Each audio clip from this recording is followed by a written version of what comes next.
One of our clients was in the habit of even going so far as to ask their employees if it was okay when they gave them a task to complete.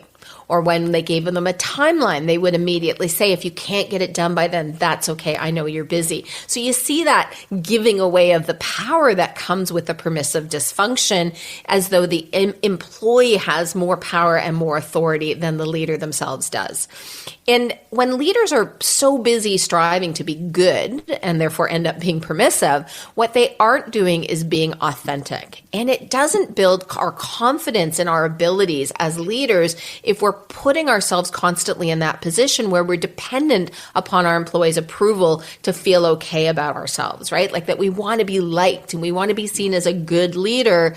So what's at the bottom is a lack of confidence in one's own interpersonal leadership skills. You know, we've got low self-esteem and a real lack of leadership development as we talk with each and every one of these leadership dysfunctions, that the root of it is a lack of leadership development.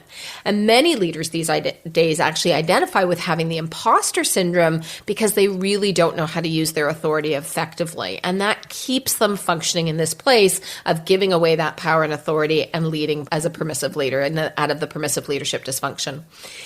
And the things that are believed today, I think, Anna, you know, you and I are often a little bit shocked by some of the things that our clients will come and talk to us about, senior leaders, even HR professionals, and they sending these really strong fear-based messages. And this started a while ago. I remember this whole notion started to creep in about how we as leaders have to keep our employees happy. Right. And so because the focus was on, okay, we have to be happy. And if our employees are happy, then we're giving into whatever it is they want in order for them to be happy.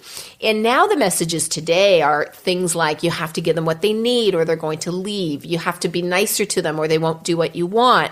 Or be careful. You don't want to overwhelm them by asking too much of them, as they're so precious that they can't actually function in their roles as employees following a leader who's leading them and managing their performance. The fact is that if an employee doesn't want to stick around, they're not going to. Even if you're nice, employees are still going to say no and not do what leaders want them to do, regardless of the leader's behavior.